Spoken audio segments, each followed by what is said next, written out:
Namaskar everyone and welcome to the Geeta Satsang. Let us begin with Prarthana. By the Guru's grace and the will of Sri Krishna, we have all assembled for this Geeta Satsang. May we have their guidance to be able to learn and adopt the things which will help us to grow spiritually. Let us chant the Shlokas. Vasudeva Sutam Devam Kamsa Chanuramardanam Devaki Paramanandam Krishnam Vande Jagadgurum Krishnaya Vasudevaya Haraye Paramatmane Pranatah Kleshanashaya Govindaya Namo Namaha Namostu Te Vyasa Vishala Buddhe Pullara Vindaya Tapatra Netra Yena Tvaya Bharata Taila Purnaha Prajvalito Jnanamaya Pradipaha Ramanujadaya Patram Jnana Vairagyabhushanam Srimad-Venkatanathāryam Vande Vedanta Deshikam Yo Nityamachyutapadambujayukma Rukma Vyamohatastaditarani Trinaya Mene Asmadgurur Bhagavatosya Dayaika Sindhoho Ramanujasya Charanam Sharanam Prapadye. So with prayers at the lotus feet of the Acharyas, let us start our topic for today. So in the last satsang, we had taken up until the 16th shloka, where Krishna had told Arjuna that I am now going to explain to you about the different types of karma. So here in the 17th shloka, Krishna starts explaining what the different types of karma that he is talking about. So in the 17th shloka, Lord Krishna says, Karmano hyapi bodhavyam, bodhavyam cha vikarmanaha, akarmanascha bodhavyam, gahana karmano gatihi. You must understand the nature of all three of these three types of karma. Karma, karma, vikarma and akarma. So karma is recommended action. Vikarma, many people interpreted vikarma as wrong action. They say, stands for viruddha karma. So they say wrong action. But Swami Ramanujacharya interpreted this in a different way. He said vidha karma, or the different types of actions. And the third type of karma is what other people call as inaction, akarma, inaction. But this is interpreted by Swami Ramanujacharya to mean non-action, that which is not action. That means which is not karma, or in other words, it is jnana. So these are the three types of things that I'm going to tell you about. You understand these three, O Arjuna, and understanding this truth, this deep truth, is very profound and it is difficult to understand. So Krishna is explaining about these three types of karma. Karma, vikarma and akarma. So here we need to understand what is this thing that I said that Swami Ramanujacharya is interpreting in a different way compared to all the other commentators. So the meaning of the word karma is common in all types of, in all schools of thought. So karma means the actions which have to be performed. What action has to be done so that whatever you are doing becomes a path to take you ahead to the Lord. Vikarma. So here Swami Ramanujacharya says that the V stands for Vividha karma. Vividha means different, the various types of karma which can be performed. And this is what I said, that other people say that V karma, the V part is Viruddha karma, or forbidden actions, actions which are not to be performed. So that is how other people interpret it. But what Swami Ramanujacharya says is Vikarma is Viruddha karma, is not Viruddha karma, it is Vividha karma, the different types of karma. So when we say Vividha karma, the commentators further explain that this can be of more three types. We can say some karmas which are Nitya karma, there are some which are called as Naimittika karma, and there are some which are called as Kamya karma. So from this description, these adjectives which are attached to this word karma, we come to know that nitya karma means something which is to be done nitya. Nitya means every day. So those karmas which have to be performed every day are called as nitya karma. So examples for this include performing puja every day, lighting the lamp every day, doing sandhya vandana every day, reciting shlokas every day, having a prayer every day, like this. So these are certain karmas which have to be performed every day. Offering food to the Lord, that has to be done every day. So like this, these are what we call as the nitya karma. The second category is what is called as naimittika karma. So naimittika karma is on a particular occasion, when there is a particular nimitta, when there is a particular occasion, then those type of karmas are to be performed. Like for example, say every year on the day of Upakarma, the men who are wearing the Yajnopavita, the men who wear the sacred thread, they have to perform the ritual of changing that thread. So that is a naimittika karma. Or say during Chaturmasa, there are particular vratas which are to be followed. So that is naimittika karma. Say suppose somebody is performing a particular ritual or some particular event is being held, like at the time of the wedding, the time of the marriage ritual. There are certain actions which have to be performed then. So those are all coming under the category of naimittika karma. They are to be done on specific occasions only. And then we have what are called as kamya karma. So kamya means something which is done, actions which are done to obtain particular benefits. Like say there are people who want children, they do putra kameshti yajna. There are people who want to ensure long life for the child, so they will do ayusha homa, right? Like this, particular rituals are performed, particular actions are done with some particular objective in their mind that they want to achieve this particular fruit from that action. So those are called as kamya karma. So all these three, nitya karma, naimittika karma, and kamya karma, they come under the category of vividha karma. And then the third category that Krishna is talking about is akarma. So according to others, other people say that akarma means non-action, right? But what Swami Ramanujacharya says is, because it is the part which is other than action. He does not say it is not performing any action, but rather it implies the jnana part of the karma. So the what is non-karma, that is the jnana part. So this is what Krishna means, is the way in which Ramanujacharya interprets this. Now, why he is saying that it is the jnana part and it is not non-action? Because already we have seen that when Arjuna started the Bhagavad Gita, in the Bhagavad Gita, when Arjuna started the whole thing by saying that I am not going to perform any actions, I am not going to do any duty as a Kshatriya, I want to give up action and I will go off to the forest, right? So what Arjuna was proposing, he was proposing non-action. He was proposing that he is not going to act at all. But then Krishna told him that that is not correct. You should not give up your actions. So after telling all that at that point of time, now here Krishna is not going to come and be talking about non-action, isn't it? So when we say akarma, we mean something which is other than the normal karma. So karma is action, and other than that, that implies the jnana part of the action that we have to perform. So this is how the acharyas are interpreting this shloka.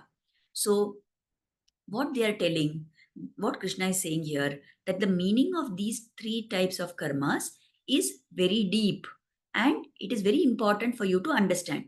So normally, if something is very difficult and it is, really important to be understood, then it is not guaranteed that the shishya who is listening to the guru explain this will understand. There's no guarantee that he is going to understand that. But here, Krishna is telling Arjuna all this and he is explaining in great detail to Arjuna. Why? What is the reason for this? Because Krishna sees Arjuna not only as his Shishya, but also as his dear friend. And out of that love for Arjuna, out of that karuna that he has on Arjuna, he is going on explaining all these concepts. So, although Krishna is saying that these are profound truths and it is difficult to understand, but what he is doing is he is explaining it, although it is difficult to understand, He wants Arjuna to benefit by understanding these three types of karma. So that is the meaning of this particular shloka. Now we move on to the next, the 18th shloka.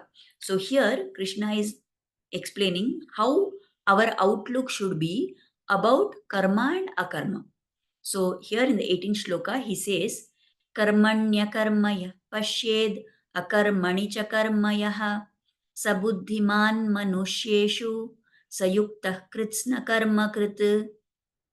Those who see action in inaction and inaction in action are truly wise amongst humans. Although performing all types of actions, they are yogis and masters of all their actions. So here again we need to remember that karma is action and akarma, what in the shloka is being written as inaction, that is the jnana part. So here there are two things that Krishna is saying. He's saying there is karma and there is jnana. And who is the wise person? Who are the truly wisest of all? Those people who can see the jnana part in karma and the karma part in jnana. These people are the really wise people.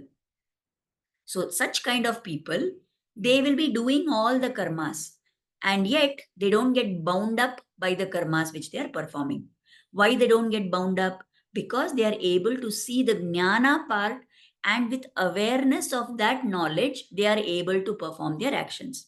We have already seen in previous satsangs that this is an important quality. If somebody is not able to understand the reason why they are doing a particular action, then it remains as only an action. It is not going to take them further on the spiritual path. It is not going to ensure their liberation from the bondage of the Janma Samsara cycle, right? From the Janma Mrityu, that Samsara cycle. So this is what is important. So when Krishna is saying, those who can see action in inaction, those who can see karma in jnana part, those who can see inaction in action, means those who can see jnana in karma. Somebody who is capable of seeing these things is being praised by Krishna as being truly very wise.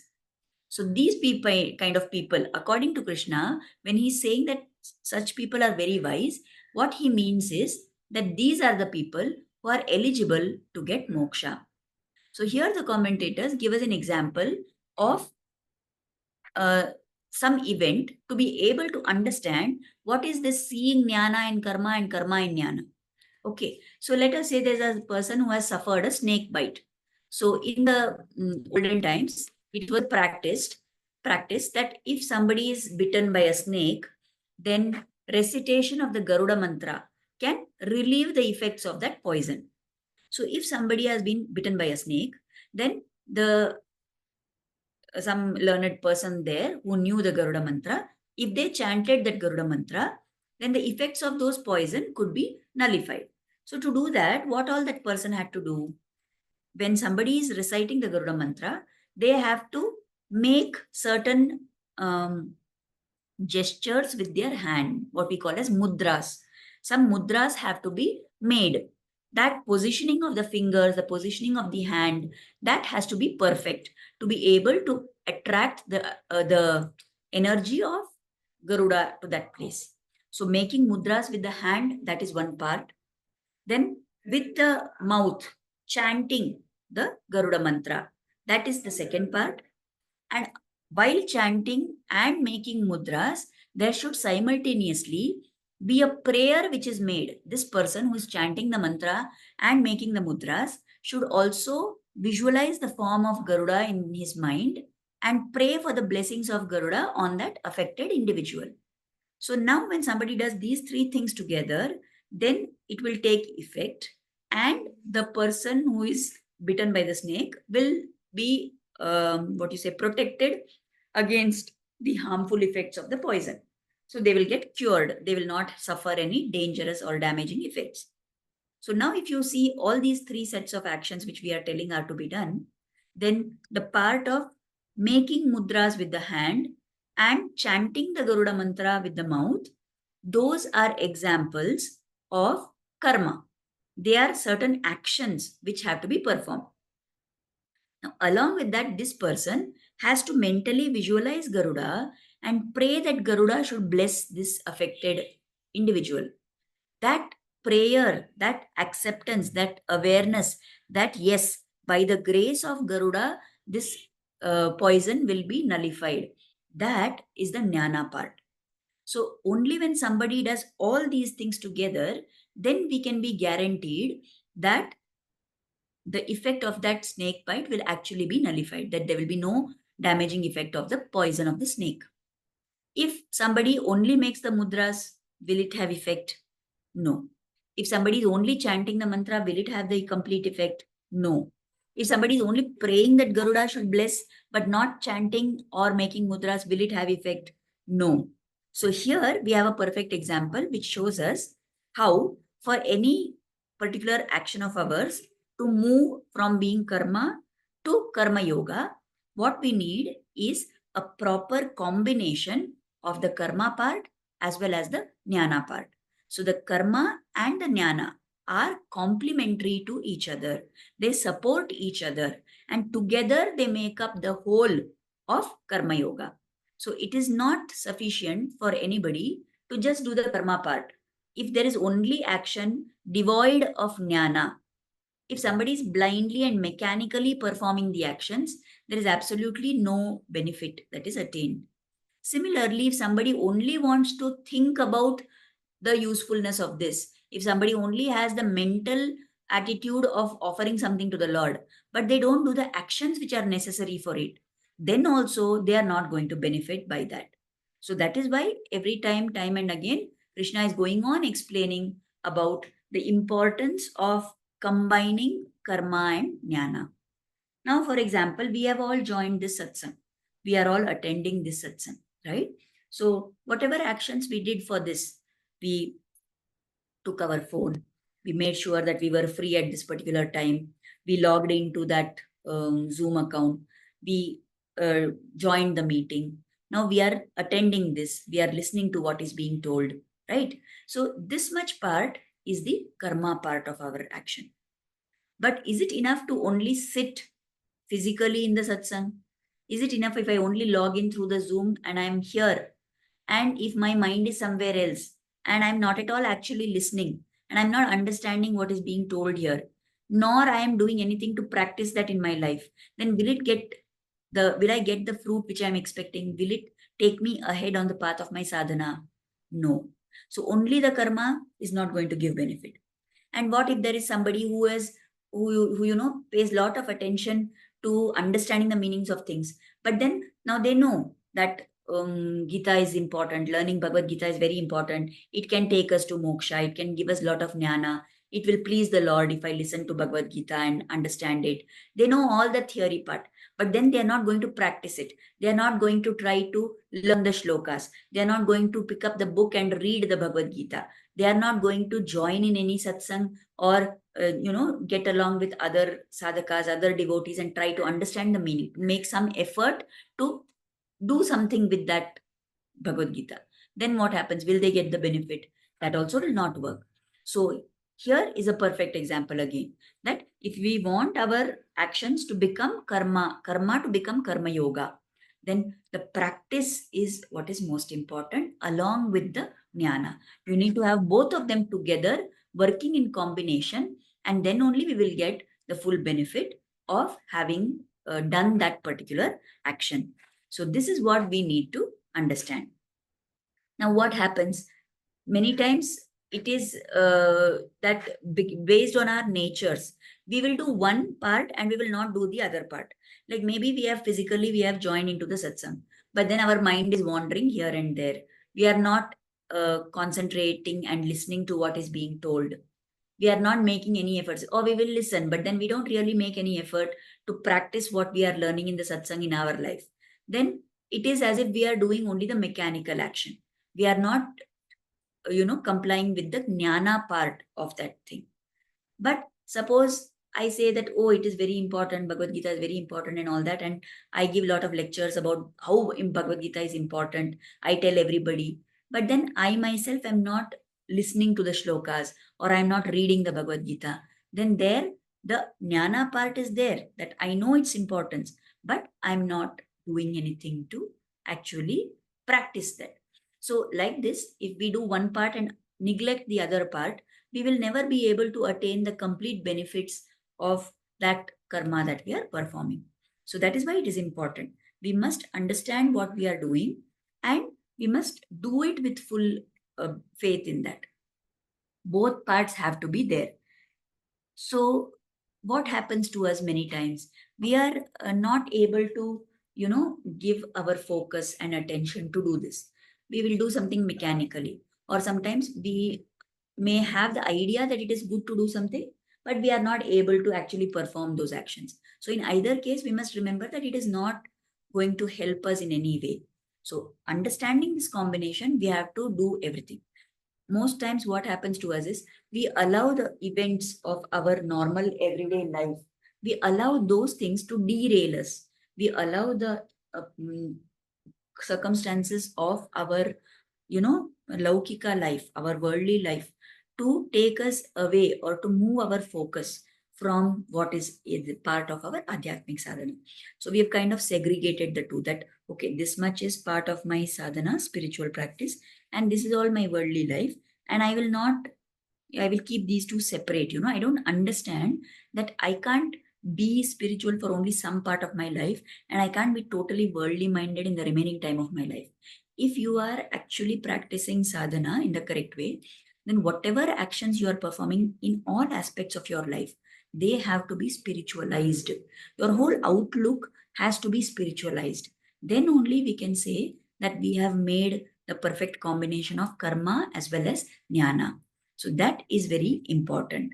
We have to keep questioning ourselves. We have to keep watching ourselves. And we must understand that adopting this in practice is very important if we have to make progress on the spiritual path. So again, as we always say, that only my understanding and putting efforts is not enough to progress further. It is the Lord who has to bless us, isn't it? So we have to pray that Krishna will bless us. He will give us this awareness. He will make us, he will pull us to the right way of doing things with complete understanding of their importance also. Because whatever we seek to do by ourselves, if we are only looking at this spiritual path as this bhakti that we want, if we only look at it as something to be achieved, then it will get it will become just like any other normal ordinary goal. But as I recently heard somebody speaking in one of the lectures, they were saying that bhakti is not something to be achieved, bhakti is something to be received. So it is by the Lord's grace that we will get it. We can't say that we will do this, we will do that, and we will achieve it, isn't it? So if you say that I am going to achieve this, then again it's your ego which is speaking there. So you can't achieve anything by yourself. You are a jiva who is totally under the control of the Lord. So you are paratantra, you are dependent on the Lord. So it is by the Lord's grace that we will receive bhakti. If He gives it to us, we will get it. So remembering this, we have to keep doing. So does it mean that we can say, okay, if He has to give, He will give, I will just be quiet, I need not do anything? No, that is not true either. I have to keep doing whatever is my part, and I have to keep praying that His grace should be on me. So let us hope that Krishna will make us able to see these things, and He will guide us further. So with that, we will stop here for today. In the next further shlokas, Krishna is going to talk further more and more about how somebody should be doing their karmas, and more details he is going to give. So with this point, we will stop here for today and continue in the next satsang. So as we come to the end of our satsang, let us offer kritagnyata, gratitude at the lotus feet of Sri Krishna and Guru for inspiring us to start and join this satsang. And let us pray for their blessings and grace to always be on us. Thank you everybody for joining in, and we will meet again next week. Namaskar.